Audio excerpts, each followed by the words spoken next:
Hello, my friend. Sit down, get comfortable, take a deep breath in, and let it out slowly. This is just a story, but it is a story about you. It is a story about me. It is a story about every person who has ever looked at their life and wished it could be better. My name is Elias, and I am going to tell you about a man named Sam. Chapter 1: The Man Who Forgot to Live. Sam was 42 years old. He lived in a small, gray apartment in a big, noisy city. Every morning, the sound of his alarm clock was like a small, angry hammer in his ear. He would open his eyes and feel a heavy weight on his chest. It was not a sickness. It was just life, or the way his life had become. Every day was the same. He would get up. He would take a quick shower. He would put on the same kind of clothes. He would walk to the train station, his head down, looking at his feet. He would stand on the train, packed in with other tired people, all staring at their phones. He would sit in a small office, under a flickering light,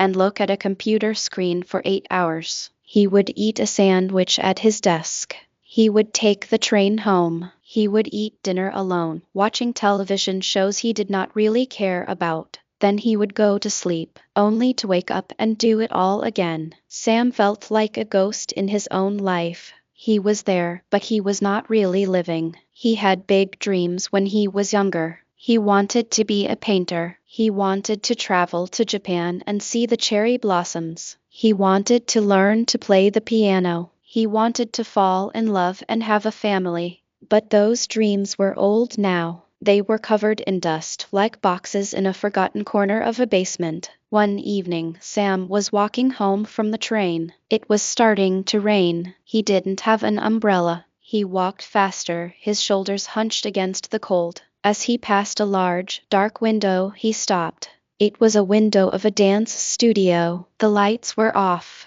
but the glass was like a mirror. He saw himself. He saw a tired man with sad eyes. His shoulders were low. His mouth was a thin, straight line. He looked at this man in the window, and he thought, "Who are you? What happened to you?" At that moment, a small, quiet voice inside him spoke. It was a voice he had not heard for a very long time. The voice said, "You are not dead yet. You can still change." Sam stood there in the rain for a long time, looking at his own reflection, listening to that small, quiet voice. Chapter 2: The First Step is the Hardest. The next morning, the alarm clock was still angry, but something was different. Sam remembered the voice from the night before. He decided to do one small thing differently. He had always wanted to learn to speak English better. In his job, he sometimes had to read English emails, and it was slow and difficult. He felt stupid. He felt like a child. So he never tried to improve. On this morning, instead of looking at his phone on the train, he took out a small, old notebook and a pen. He wrote down one English word he saw on a poster in the train. The word was breathe.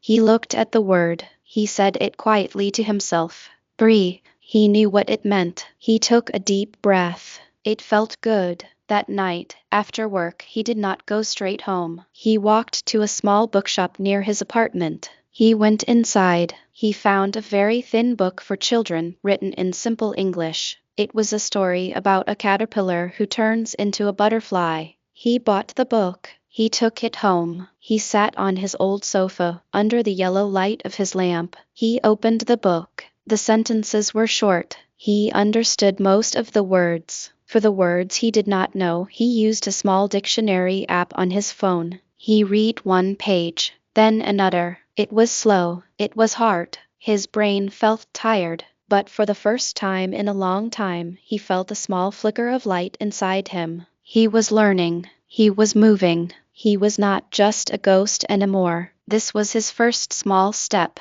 It was not a big, heroic action. It was just a man reading a children's book in a quiet apartment.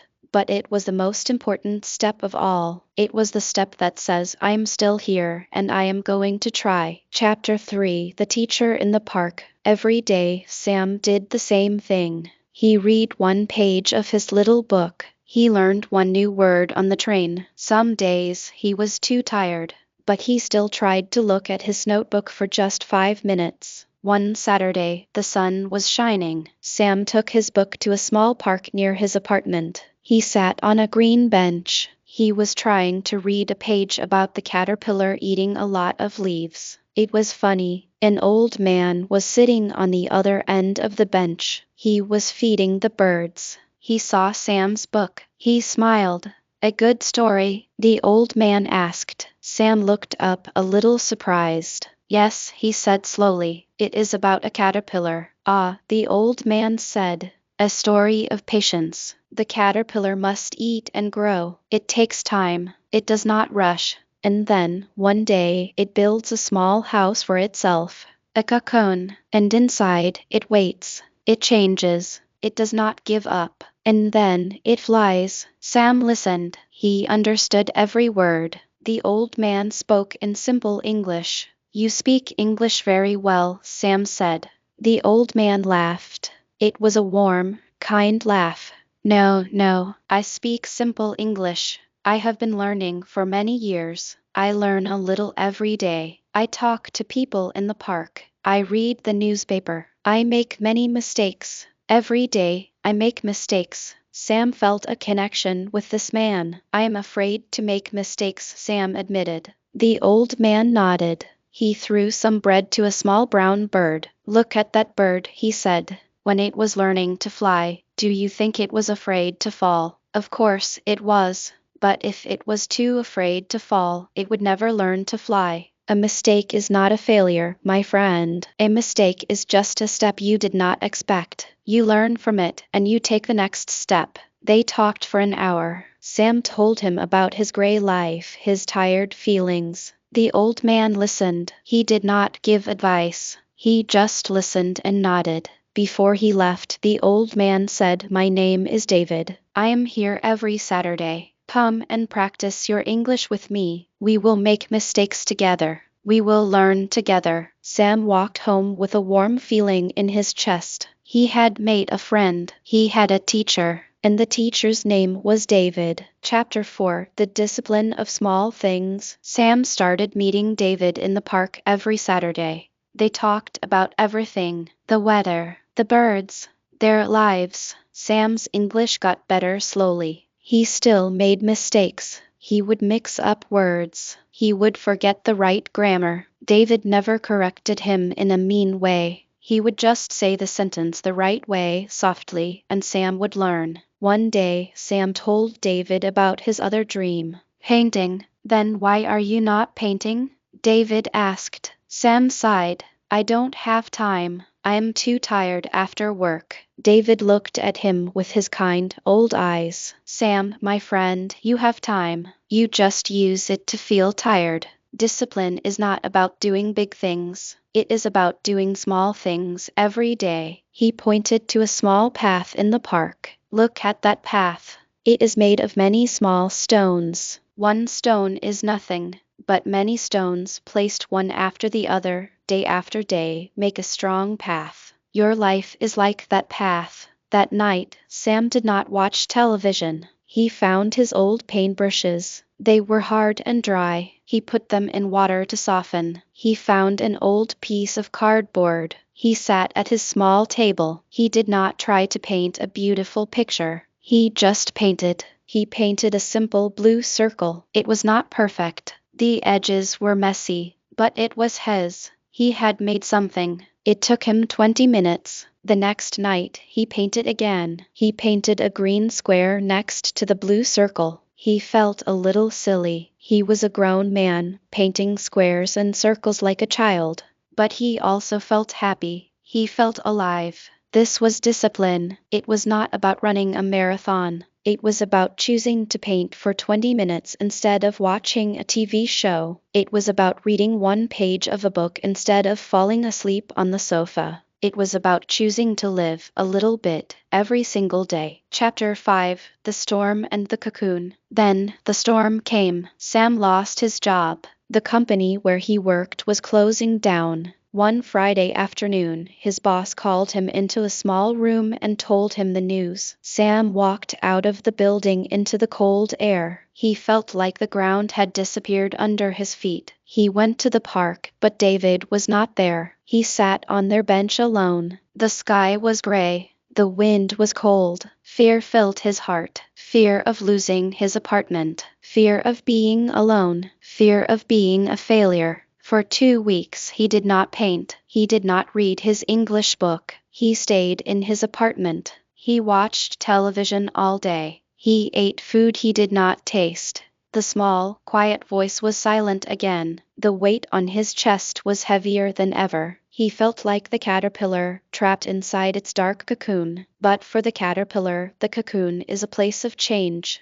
For Sam, the cocoon felt like a prison. One afternoon, there was a knock on his door. It was David. The old man walked in. He looked at the dark apartment, the dirty dishes, the sad man on the sofa. He did not say anything. He just opened the curtains. Light poured into the room. Sam squinted. "Come, my friend," David said gently. "Let's go for a walk." Sam did not want to go, but David just stood there, waiting patiently. Finally, Sam got up. They walked to the park. The sun was trying to come out from behind the clouds. They sat on their bench. "I have lost everything," Sam said, his voice quiet. David shook his head slowly. "You have lost a job. You have not lost everything. You have not lost your hands. You have not lost your mind. You have not lost your heart. And you have not lost your friend." He put his hand on Sam's shoulder. "Sam, do you know what happens inside the cocoon?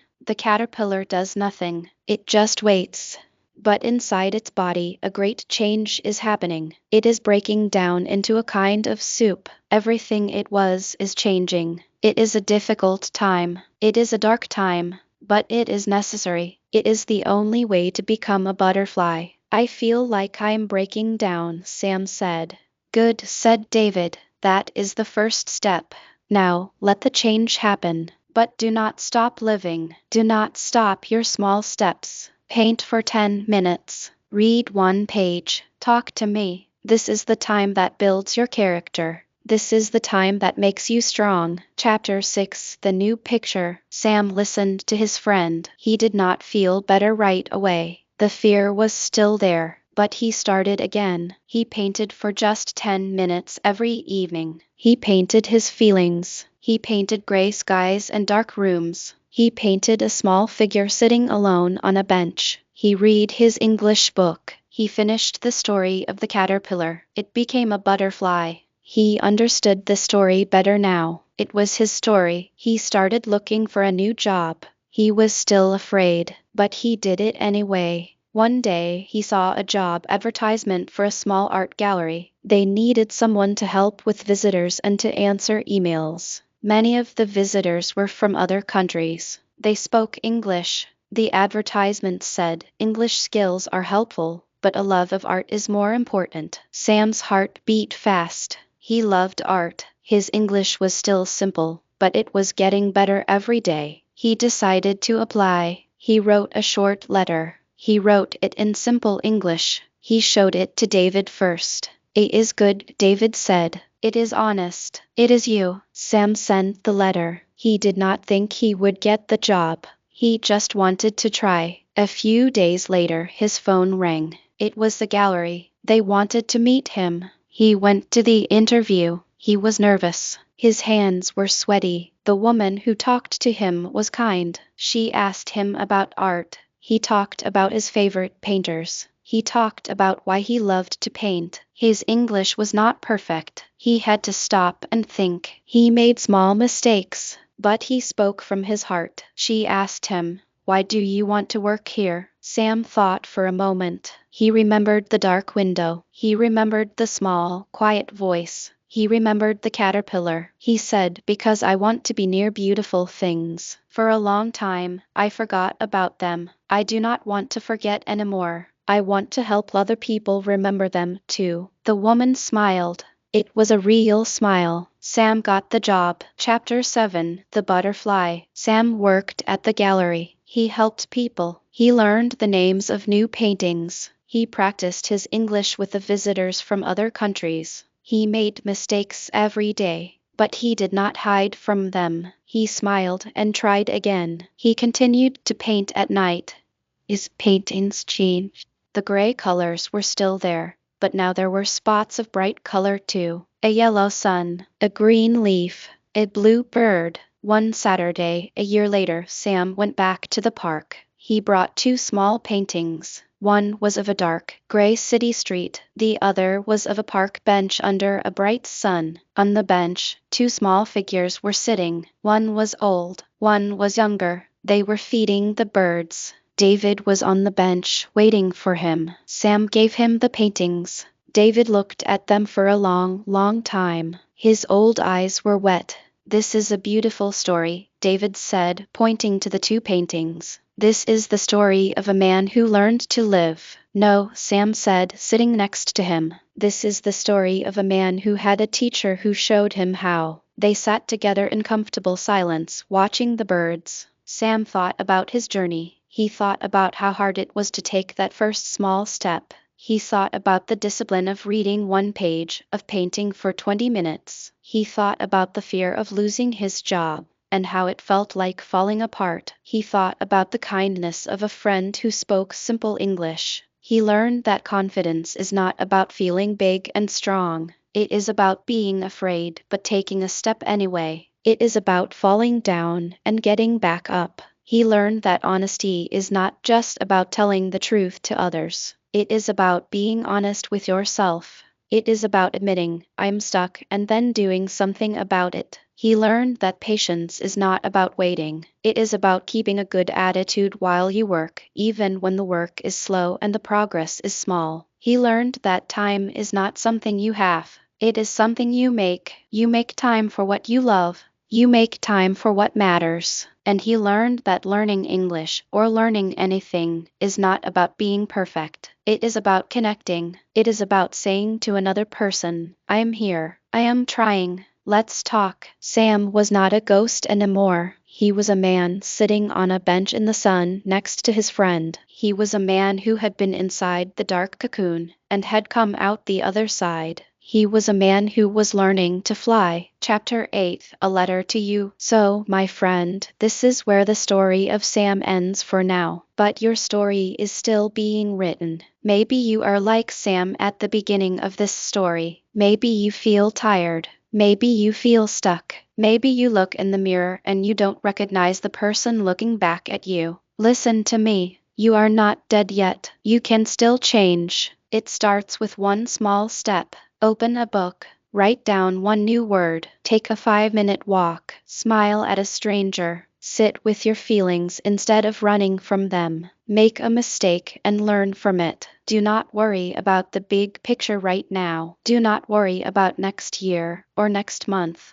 Just worry about today. Just worry about this hour. What is the one small, good thing you can do right now? Be like the caterpillar. Trust the process. The dark times, the hard times, they are not there to break you. They are there to change you. They are there to build your character, to make you stronger, to help you become who you are meant to be. And be like Sam. Find your David. Find people who speak to you with kindness. Find people who let you make mistakes. And then, be a David for someone else. Be kind. Be patient. Listen, your English does not have to be perfect. It just has to be brave. Every time you try to speak, every time you try to read, you are building your path. One small stone at a time. You can do this. I believe in you. Sam believed in himself and he did it. You can too. Thank you for listening to this story. Thank you for spending this time with me. If this story felt like a warm hand on your shoulder, if it gave you a little hope or a little light,